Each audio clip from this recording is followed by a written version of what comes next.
everyone, it's Bob McCraney with Texas Pride Realty, brokered by Home Smart Stars, and we are continuing the Flee Red States video podcast series we're doing. Today, we're going to be talking with Josh about Portugal and why some people may be choosing Portugal as a place to be. And Josh, I'll let you introduce yourself. Tell people a little bit about your history in real estate. Yeah, thank you. Nice to chat with you again, Bob.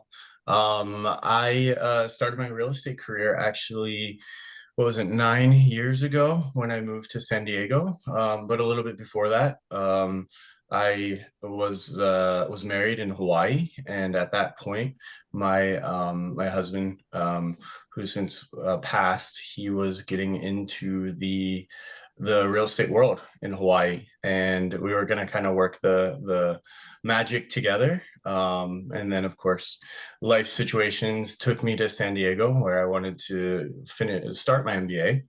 And I thought like real estate was a good career and wanted to kind of continue also, in some sense, his legacy, and got my license in California.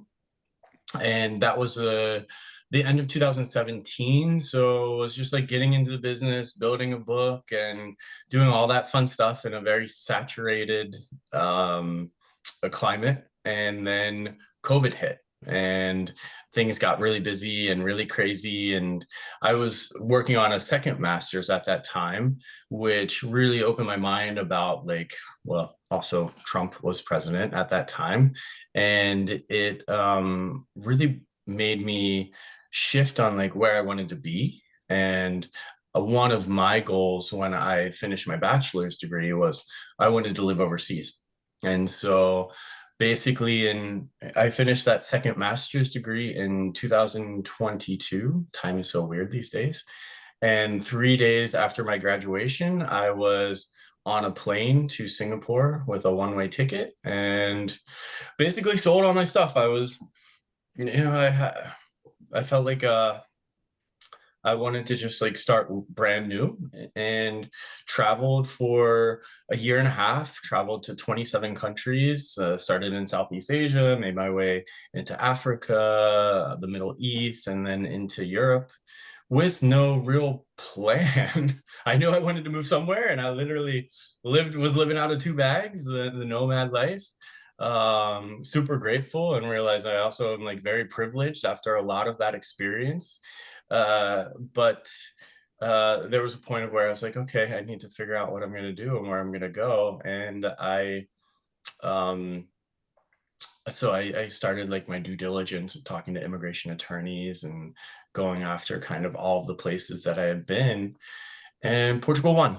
And now it's been almost 2 years. June will be 2 years that I've lived here, and 3 more years, and then I can become an EU citizen, which is amazing. And I'll have an EU passport, and then I could live, work, play in any EU country, which I think is huge. But that's a lot of the decision making of why Portugal. And I'm in Lisbon, which is a very cosmopolitan yet like laid back, beautiful city. We have beaches that are less than 30 minutes away. That there's an area called Cascais, which I say is like castles in the sand. And then you have another area that's Sintra, which is a little bit north of that, which is castles in the forest, which is just magical. And you have all of these coastal areas, which also reminds me of like Southern California, where I lived in La Jolla. And so so far it's been an amazing journey, and there are a lot of people that are interested in moving to Portugal, I think, for what I just mentioned, but also because like the world has changed, and COVID, and especially Americans, right? I think there was a lot of reflection on what does my life look like. And do I, my personal opinion is like this corporate machine that America has become, with also like a bunch of puppets that are reality TV stars and people like that. A lot of people are unhappy. And when you come to Europe, or you look at these different cultures and you go, man, their stress level is different. The way that they appreciate life, the way that they connect is different. Can you talk for a minute? Because your story is really kind of amazingly cool. How did when you said Portugal won out, what were the deciding factors between Spain, Portugal, maybe Mexico, maybe wherever else you were considering? What was the tipping point? Yeah, so I spoke to immigration attorneys in Bali, in Thailand, in the Netherlands. The Netherlands has like an agreement with the United States, Spain, here in Portugal, and Greece. And honestly, when I started my travel, I was joking. I'd tell all my friends that I was moving to Greece and I was going to become a go-go boy and just like live on a Greek island. But I would say it was a little bit of both. Like the analytical side of me was, okay, what does this path take me? And so here in Portugal, to become an EU citizen in 5 years compared to 10 years in Spain. If I moved to Greece, I wouldn't be able to work. There are language requirements and things like that. And so I looked at like, okay, the Portuguese language is used in Brazil, which is a huge population. Angola, there's a lot of still colonies that are used to be Portuguese, have the Portuguese language. And just even the requirements. So I took a D7 visa, and that allows basically if you have passive income of what uh, a, a a local Portuguese person um, per month, which this year is like less than €1,000. You have to do some things. You have to set up a bank account. You have to fund that bank account with enough money for a year so the government knows that you're stable and you're not going to be kind of using the system. But it was that analytical side of me said, this is the path to go, because even Spain, right, was another outlook, but that I wouldn't be able to become a citizen for 10 years. And here in Portugal, it's 5. The other part was like, Bali is amazing and beautiful and what a dream. I used to live in Hawaii. That's where my spouse and I lived. And like that was such an amazing place, but I couldn't see myself like, what would I do? I'm sure there's opportunities, but I wasn't quite ready to like just settle down, but I was ready to take life a little bit easier than kind of what the fast-paced American life is. And those were a lot of my decisions and why. Now, I've been told, warned, I should say, that one of the most difficult things for Americans moving abroad, especially to Italy, Spain, and Portugal, is how much slower the pace is. Would you say Mm. that's true? It takes an adjustment, yeah, for sure. Um, like for example, the bureaucracy is very different. Even being in real estate now, um, I used to be able to go show a home within the same day, 3 hours. I was in San Diego, I could go down an app and like it was booked. Here it's sometimes 3 weeks. And that's, agents just move at a different pace, and that's kind of how it is. I think that there's some efficiencies, and I think that there's a lot of opportunity here. For example, I've been chatting with some friends. There's no escrow. So if you buy a house, there's a few different processes before you get to the deed.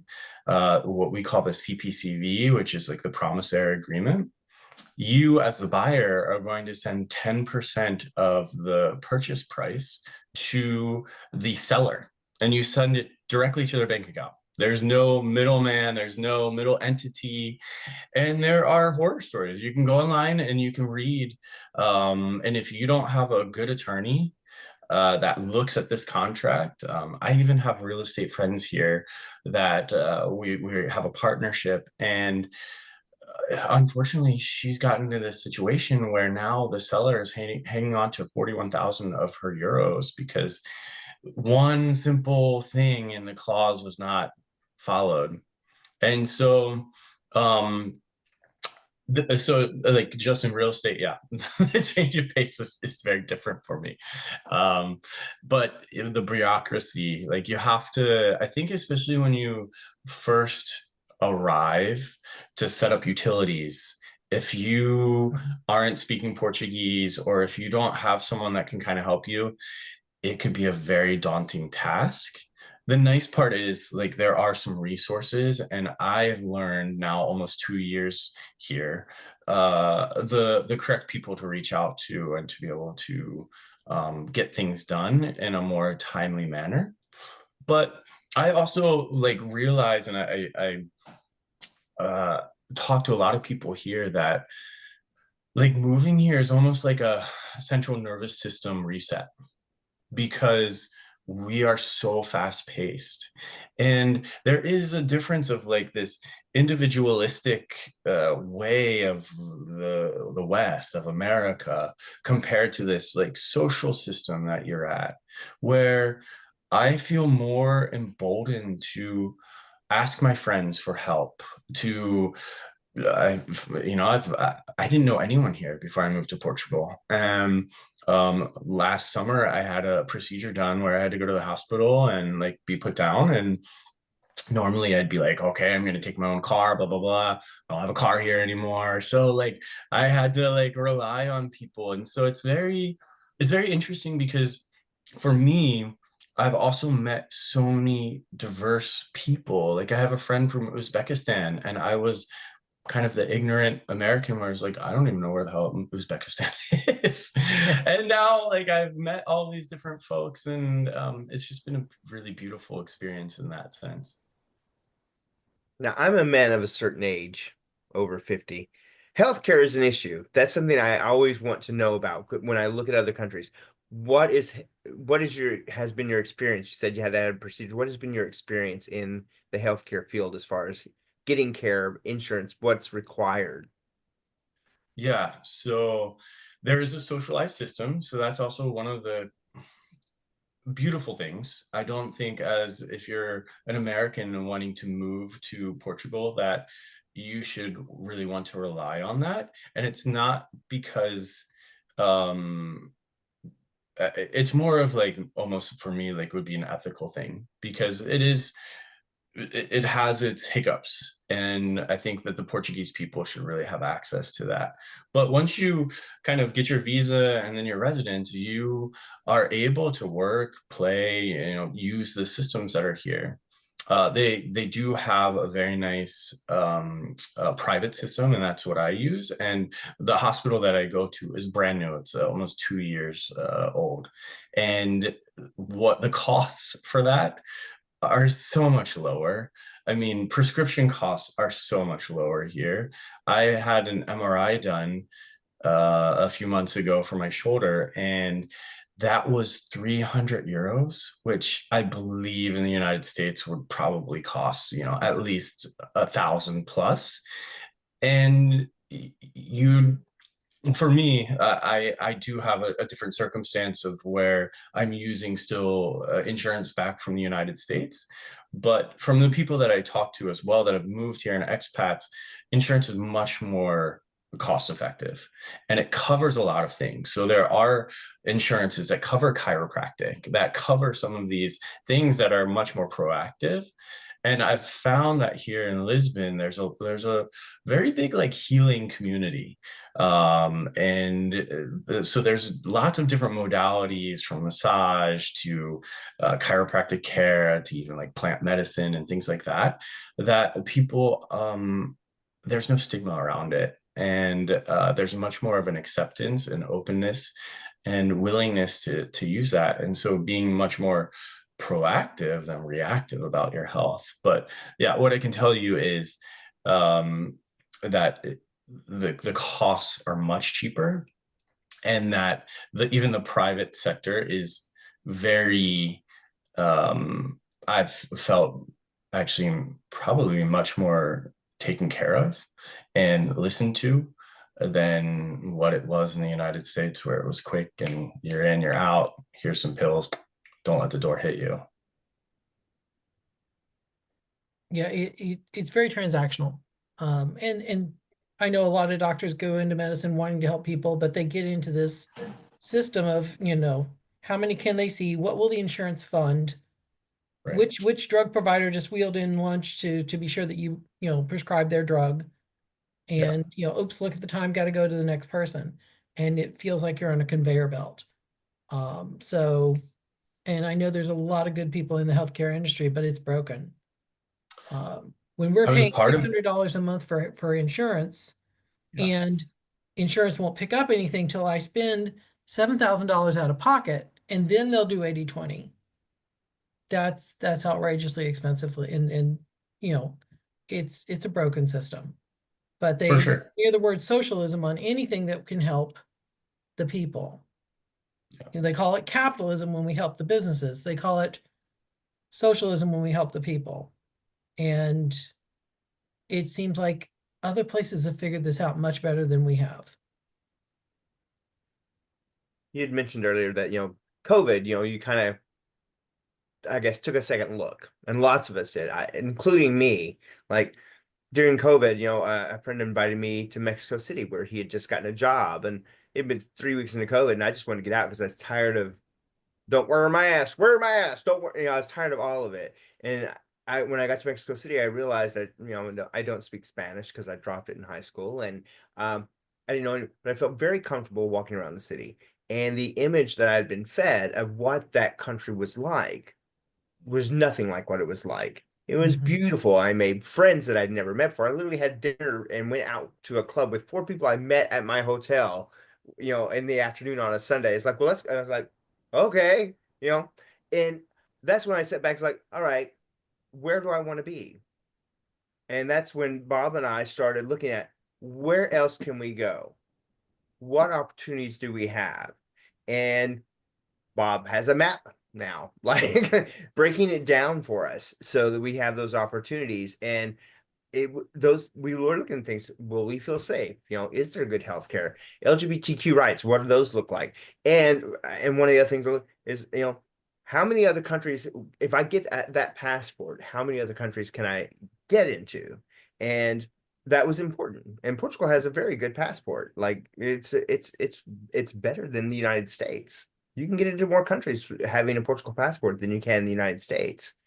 So yeah. those were kind of things we were all looking at, and again, like I said, Bob being the analytical side of that, went and he built a map, and we really are trying to help people find opportunities and ways to go where they feel better, go where they feel safe, and frankly, I've lived in the United States my entire life. Why not go somewhere else? Yeah, when I was finishing my MBA, it was really pressed upon us that if you kind of get into one of these two worlds, right, I can't even call it industry, of globalization or technology, you're going to be set. And I think that stuck with me because like here I am. But when I was leaving my MBA, I also was like under this profits. I want to like go work for a company. And then I did this other master's in organizational leadership, which was so different in many ways of we were doing case studies not on Steve Jobs, but on Gandhi, who did societal change. And that was a big shift for me as well. But it still stuck with me, like that MBA program of if you get into globalization some way. And I was like, well, I want to try this and I want to go experience something new. And after all of my travels of traveling around Southeast Asia, traveling around Africa, um, I, going to Egypt, I've realized like, man, I am so privileged with having an American passport because most Egyptians will never be able to leave that country. And there's beauty in that country, but it's also hard. And that's coming from me, right? Because I've lived a different way. But to not be able to go and explore the world, I feel is uh is being held back in a way. And but what I'm trying to say here too was like there there's this narrative that I think as we grow up in America that um that's the safest place. Like that's the only, and I'm sitting in Vietnam and CNN is on and there's been another shooting at a school. and I'm overhearing these business people talk about like, again, like this, and that this was the beginning of my travels, my sabbatical year, and that's when I realized, like, wow, like honestly, we live in a place that's just a lot of fear, and stoked by that. And man, I'm glad I got out, because here you don't have Second Amendment rights in Portugal. You know, there's people that have guns. The EU has guns, but it's it's just a totally different culture. And I talked the Portugal, Lisbon too has really become like a safe haven for a lot of digital nomads and crypto folks, but also a lot of like women. And all of my women expat friends are like, I walk the streets at night. I feel completely safe. I have no qualms.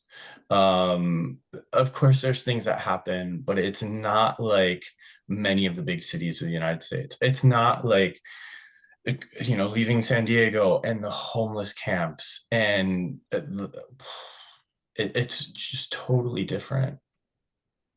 So this is all fascinating here. Let me ask you a question. So somebody's watching this and they go, Josh, I love what you're saying. How do I get started? Yeah, the first part is really figuring out what type of visa. So, I mean, you have to be able to get into the country. Give a Again, give a high overview of the types of visas that you're talking about. right now, there's three visas that I would say most people are applying for. The D7 visa, which is a passive income visa. You have to be able to show that you have passive income. Right now, that's about €1,000 per month.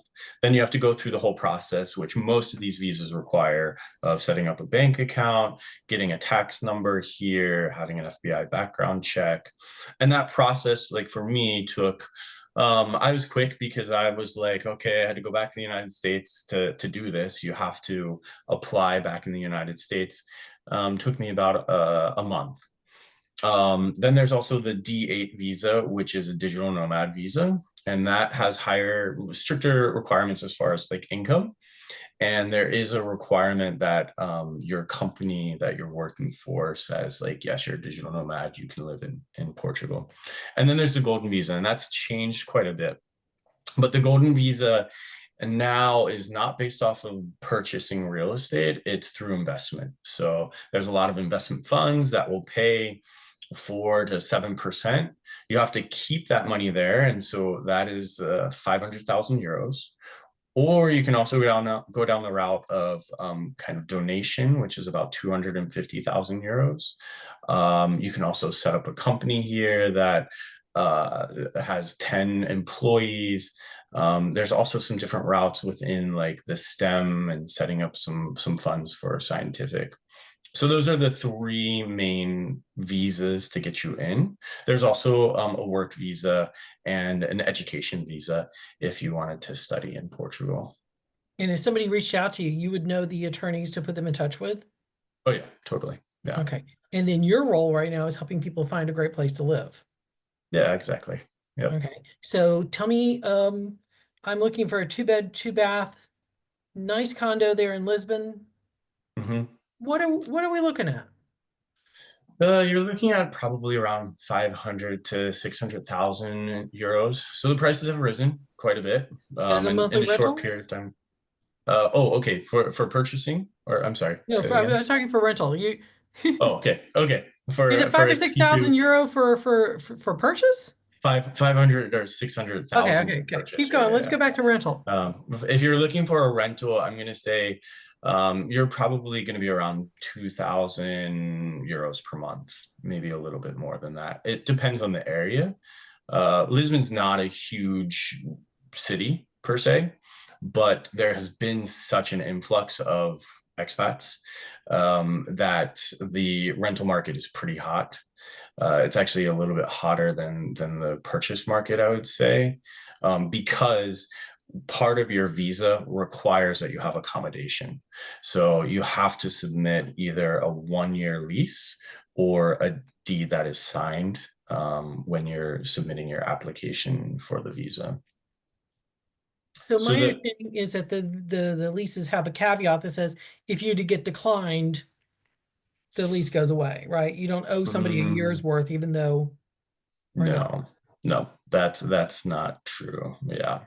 So if you get declined, you still owe a year's worth of rent?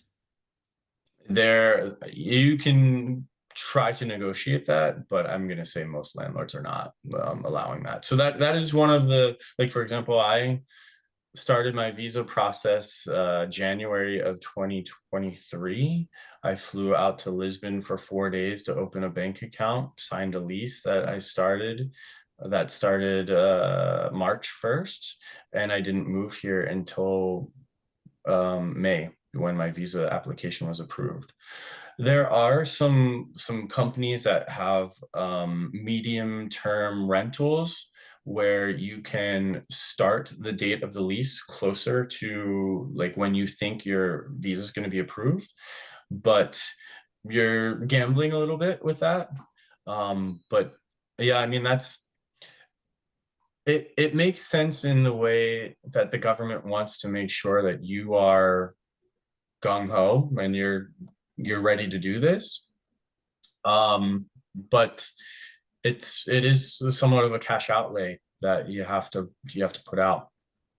So for even for myself and most of the people that I'm working with, I say, if you're coming here to start new, the way of life is a little bit different. You're probably in a smaller space. Uh, like just, start simply and see where you want to be. I know that in Spain, you can be in the country and apply. What you're saying for Portugal, you have to be outside the country to apply. Yes, you're applying from your home country.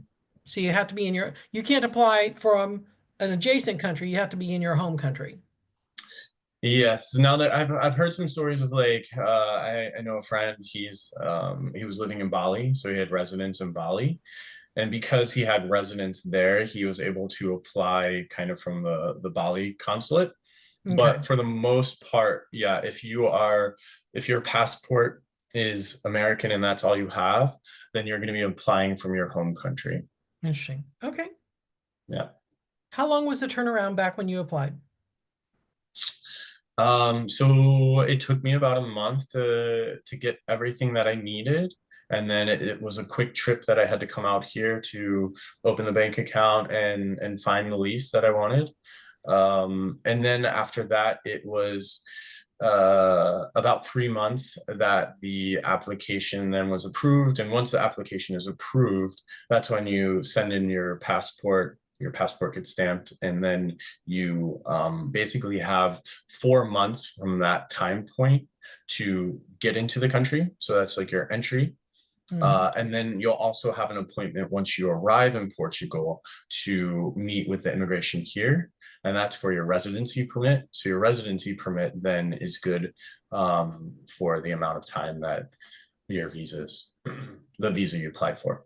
Okay. And we've covered this in other podcasts, but go ahead and talk about the Schengen zone and what that gets you. Being Portugal, being Spain, what does that get you as far as movement within that zone? Yeah, well, I mean, you have free movement within the Schengen visa. So if you're a resident, you technically you can't live there, right? So you can't be a resident of Portugal and then also live in Germany. But you do have free movement to go visit, travel. There's no visas. The EU is starting a new visa that's going to be required, I believe, at the end of this year for all citizens, but Americans will have to pay for that. I think it's only like €5, but within Schengen, you have a tourist visa, and that's good for 3 months. And then you have to get out of the EU for 3 months. So basically, you could be in the EU as a tourist for 6 months, but it cannot be consecutive. It's only and then you have to be out 3. Mm-hmm. But if you had a Portuguese passport, you can then move within, kind of like moving within the States, in the United States, you can go visit. Exactly. You just can't stay longer than a couple months. Correct. Yeah. Yep. Yeah. And I think what is it? Switzerland, Ireland, and the UK are not in the zone, right? The UK is not anymore, yeah, because of Brexit. Ireland is an EU It is an country. EU, but it's not Schengen. Okay, Yeah. that I'm not sure about. And then Switzerland, yeah, I believe that I don't know if you can move there. Yeah, that Yeah. I'm not sure about. More things to figure out. Yeah. When I started Yeah. looking at all this, I talked to a bunch of people about, where to go. Because again, I loved Mexico and Spain and Portugal kept coming up. Then I had some woman tell me that knows me, says Portugal is where you need to be. She said and like many others said, the hardest thing you'll have is that it's a slower pace. Like you don't go to dinner and get your drink in 2 seconds. You don't, that dinner is not, 30 minutes long. It may be 2, it may be 4 hours long, and no one's in a hurry to get those things done. So that'd be the things, but it was she knows I like to ride my bike. I like to going outdoors. I like the beach, although I'm very pale, so I'm not going to be out in that sun very long. And it was just a little bit more. So it kind of stumbled on that. So I've literally gone onto Google Earth or Google Maps and walked the streets in Portugal. I've started learning Portuguese, and I found a cycling tour, 2 cycling tours of Portugal. One goes through all the wine countries. It's 7 days, and another one is on the coast. It's 6 days, just to Hmm. just to do a cycling tour. And I was like, what a great way to kind of get to see the country, at least for me anyway. Um, Sure. you know, and so I looked at all that, and then I started looking at, uh, where people live. And, you know, although in the United States, an hour drive is nothing for us. Apparently in European countries, that's a long drive. That's a long drive. People don't go an hour. They won't see a family that they for 30 years because they're an hour away. It's too far.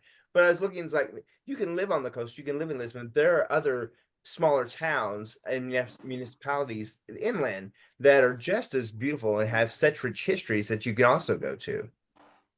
Totally. Yeah. There's we were talking about like rents in Lisbon or maybe Mhm. rents in Porto that are maybe a little bit higher than what people would think. And again, that's because there's just such a big demand right now. But there are cute little areas like Mecco Beach, which is south of Lisbon, and it's kind of a little more known as a gay beach area. And you can find some rentals there, and it's 45-50 minutes away. Beautiful beaches that are pristine and really like untouched, and you're still close to a cosmopolitan city. There's little villages that are outside. The countryside of Portugal is beautiful. Alentejo is really nice. The thing I do usually say to expats that especially are moving here alone and single is that the expat life can be lonely in the very beginning. And so it is good to make sure you're going to a place where you can still have a tribe and you can still meet people, and because if you don't have that, then your experience might be a little bit different. Lisbon, there's so much community. There's so many folks with meetups, queer groups, little small groups, networking. I actually, last year was my first full year in Portugal, that by the time the holidays came around, I was socially exhausted. I had met so many people. I mean, that's a little bit of my personality, but you can find people of all different sorts of that are into what you want. If you're into hiking, if you're into biking, surfing, great surfing. Like there's a community for all of that.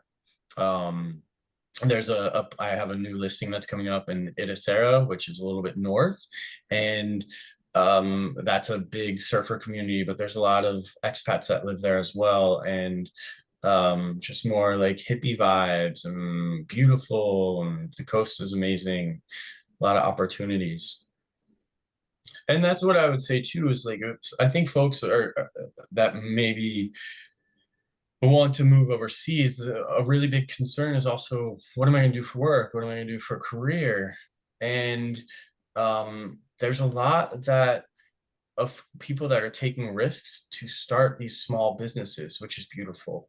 I see these new shops. I live in a area called Santos of Lisbon, and every week I was just walking back.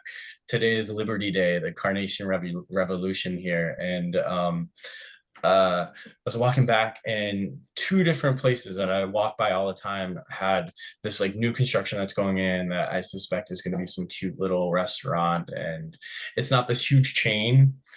Most of these places have 6, 7, 8 tables, and they're very specific. Like I have my favorite place that is called Miss Dumpling. I have my favorite Turkish restaurant that you do like a tasting menu at for 50 euros. It's different in the sense of like what you can find, what you can get, just the experiences, the cuisine. Yeah. I mean, I have not been, I've not woken up one day and been like, I made a bad decision. Now, all these small businesses, we need to remember this is not to, we take for granted that, we can go down the street and there's a fast food restaurant here and there's, but when you have all these small businesses, they're not just small businesses, they're people's dreams. Mm. They're putting everything into this. And although we have that here, not as much. We don't have as many people who are just like this is what they do, and we are inundated with chain after chain after chain after chain, and oftentimes that beats out or puts out of business those smaller mom and pop shops and restaurants type of thing.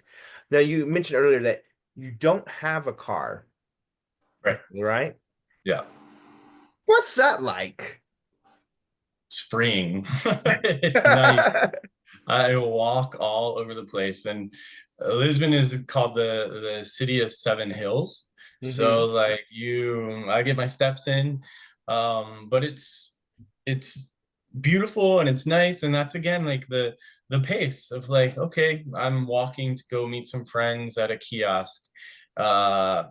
If I'm 10, 15 minutes late, like there's no like, oh, I need to be there right away. Even for getting to the office, it's like, okay, I live 25 minutes, like I have to walk uphill, but I make my time leisurely and I get there. When it comes to like showings and those kind of things, I can get around town in an Uber for 5 euros. I was Oh, just wow. back in the United States. It was like $75 to get from the airport to the hotel, and that was maybe a 13-minute Uber ride. And I'm like, man, what happened? Like, it seems like in just a matter of the 4 years that I've been gone, like prices have gone through the roof and craziness. Um, so yeah, like I feel like not having the expense of a car, not having insurance, not having to worry about parking, that is kind of like not a fun thing here in Portugal and in Lisbon specifically. I'd much rather just use those costs, and if I have to get around, I pay a 5 euro Uber or Bolt. Final question, language barrier. If you're in Porto, if you're in Lisbon, or you're in one of the more cosmopolitan areas, what I'm understanding, same with generally with Spain and some of the other areas, the language is you can exist without knowing the native language. What's your experience been? And do you speak Portuguese? Are you learning it? I'm learning Portuguese. It's difficult. It's hard because the whole group that I'm with, like my close-knit friends, all speak English. All the contracts that we have are dual language. Most places you're gonna go, everyone speaks English. My spin class I go to, the boot camp class I go to, they do it in English. Uh, I have mixed feelings on that, but it definitely makes for like the integration to move here easy in that sense. Mhm. Um, But yeah, if you're in more of a cosmopolitan area or a bigger city, the language barrier is not that big. Now that doesn't mean that you shouldn't try to integrate. Um, but even most people that are in college or whatnot, they all know English. Their Portuguese and English is kind of required. So I wouldn't say it's as hard as like when I was traveling around in Spain or places like that. If you are more in a village in a country area, yeah, you're gonna have a little bit more of a harder time with the language barrier if you don't know Portuguese. Okay. Very cool. Thank you Yeah. for doing this. Thank you for bringing this to us today.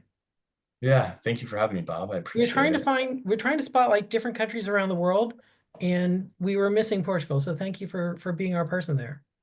Yeah, cool. I'm excited to help out in any way and work with any folks that you need, or have coming this way. That's a passion of mine. Like I've worked with an agent right now in Palm Springs, so we have some referral agreements and things like that, and it's been wonderful to work with in the community. And yeah. Okay, great. We'll be back next time with more news about places to go and people to see if you're looking to get out of the United States or get out of a red state. Take care.